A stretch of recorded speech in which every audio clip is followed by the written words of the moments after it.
Boys of Rwanda, where of course that game is set to go down. That's on Monday. They are the 𝐷𝐿 Akpabio International Stadium there in Uyo. Well, away from the Super Eagles of Nigeria, that's not only going to be our discourse for today's edition of the program. Scoreboard in 15 right on 32 FM. We also discuss about the European scene, in which also we had the Lions of England that played their game yesterday, and without the big boys, and without Harry Kane starting, they won by 3-0. Curtis Jones was on target, same as Oli Watkins, and then an own goal in that encounter.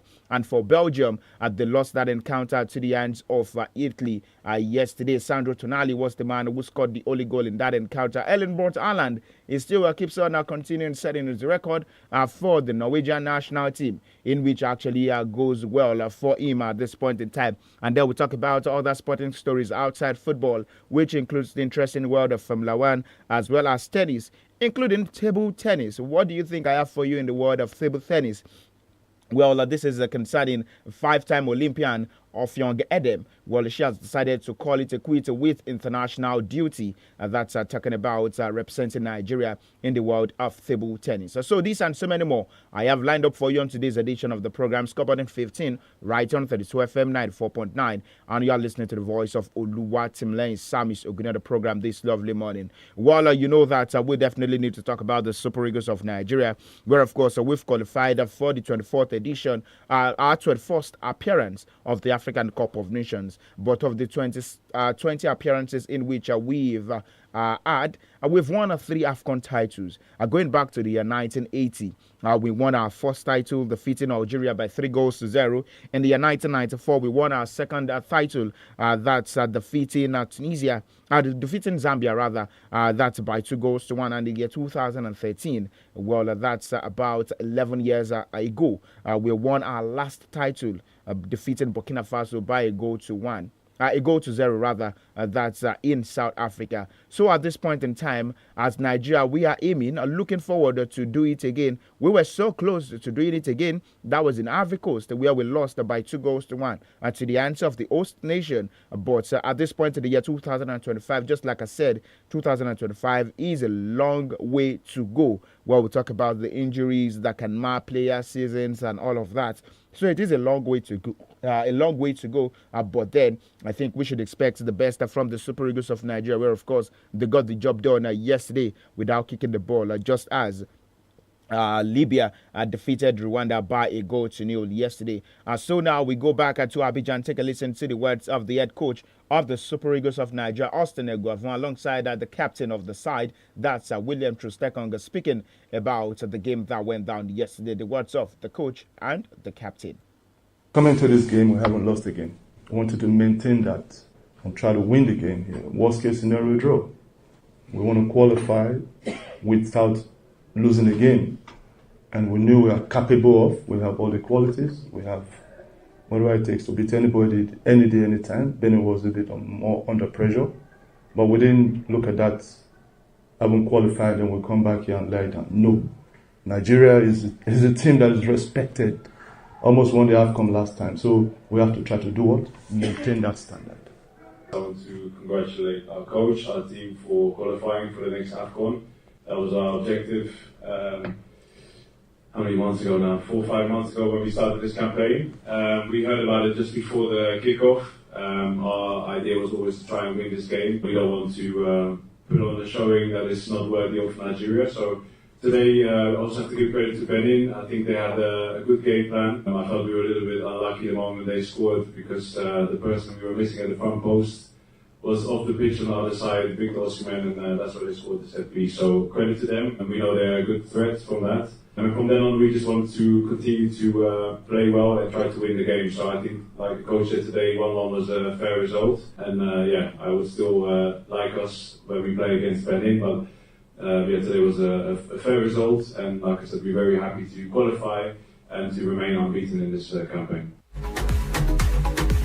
All right, today listen to the words of Austin Eguavon and the captain of the side, William Trustekong, where of course they threw in their weight and also a reaction from the game that went down on the field of play. But before I talk about Victor James Osimhen, I can see this comment on Facebook from Okedin Robabatunde, which says Nigeria struggled to end a draw against Benin Republic. Names he said names no longer play football. Despite the names of players Nigeria paraded, the Benin squad held them to a standstill. Osimhen was isolated, but the squad was able to grind out a win. Well, would you mean a draw is a win for the Super Eagles? And the squad has lots to do to win the tournament in Morocco. Well, definitely. I think we will come in the afternoon to also discuss about how the game was played yesterday between the Super Eagles of Nigeria and the Cheetahs of Benin Republic. Well, when you look at that game, it was more like we lost identity that's in that encounter. Victor Osimhen, Olaoluwa, and Calvin Bassey.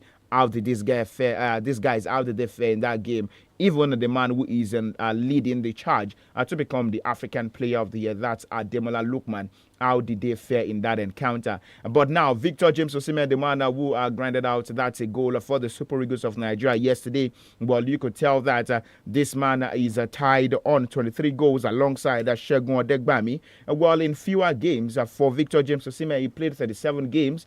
Yesterday was a 37th appearance for the Super Eagles of Nigeria, compared to Segun Odegbami, who has played 46 matches for the three-time African champions, and then 23 goals. But you can tell that Victor James Osimhen, well, he is still 14 goals shy of Rashidi Yekini, who is on 37 goals. And the big question now for Victor Osimhen is, can he meet and surpass Rashidi Yekini at the top of the Nigeria Super Eagles goals standing? Well, that's still a question left to be answered by Victor James Osimhen. Well, he still has the age on the side. This man is not even up to 30 yet. So let's expect that he can also lead Nigeria to something major in the world of football. But moving away from that also, let's quickly move straight to the European scene, because we have lots of stories to also digest this morning. Let's move straight to the European scene and talk about the games that went down in the UEFA Nations League, where the Lions of England, they got their victory yesterday, and of course defeating Greece by 3-0. It was a revenge. Remember that Greece defeated them there in the first leg, and then yesterday away from home, England, they defeated Greece by 3-0. Not only that game went down, Norway defeated Slovenia by 4-1, and it was the Manchester City striker, that Erling Braut Haaland, who extended his Norway's goal scoring record with a goal in their Nations League win over Slovenia. And also I can tell you that Italy and France booked up their Nations League spots. That's in the quarterfinals of the year. Well, of course, let's join the BBC Premier League update, where of course we take a listen to more from the games that went down yesterday in the European scene, before we go straight to that's South America, where Brazil were held to a stalemate and Argentina lost their game in the early hours of today. The BBC Premier League update. BBC Premier League update from the home of Premier League football. Hello, I'm Shabnam Yunus-Jewell at the BBC Sports Centre. Liverpool's Curtis Jones scored on his full international debut for England, who won 3-0 in Greece. That sets them up to return to the top tier of the Nations League if they beat the Republic of Ireland on Sunday. Ollie Watkins opened the scoring early. There was an own goal, and then Jones sealed victory with the third. Plays it out towards the right-hand side. Gibbs White, it could open up for him. Plays across, a little flick at the near post. And that is 3-0 England. What a night for them, and what a night for Curtis Jones, who scores on his debut, the Liverpool man. The former Premier League winning manager Claudio Ranieri is back in football.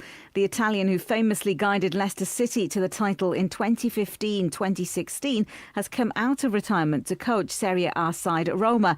Our reporter John Bennett has more. Yeah, he's back at his boyhood club, Roma. His third spell in charge of Roma. He's the third manager of the season. He's taken charge of 18 club sides in his career, but he's back. He's going to be in charge of the first team until the end of the season. Then he'll be an advisor for the club. He was given a hero's welcome in Rome.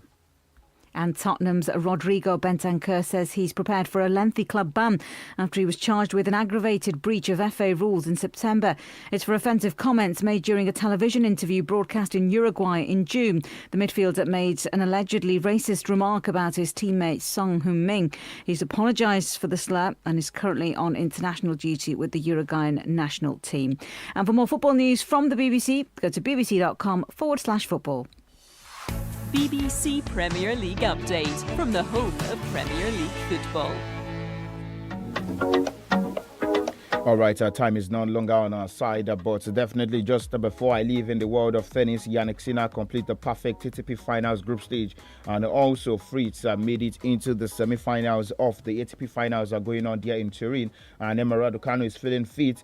So the Great Britain team launched the Billie Jean King Cups Challenge that's set to start. That's this month. But definitely when we come in the afternoon, we'll discuss more stories extensively, where we'll take a look at the performance of the Super Eagles of Nigeria and the 15 nations who have qualified for the Mondial set to go down there in Morocco in the year 2025. Thanks so much to everyone who has been at the sound of my voice. Till we meet once again by 3:30, that's on Scoreboard Reloaded. I am SAMIES, your sports captain. I say do enjoy the rest of the day, and bye for now.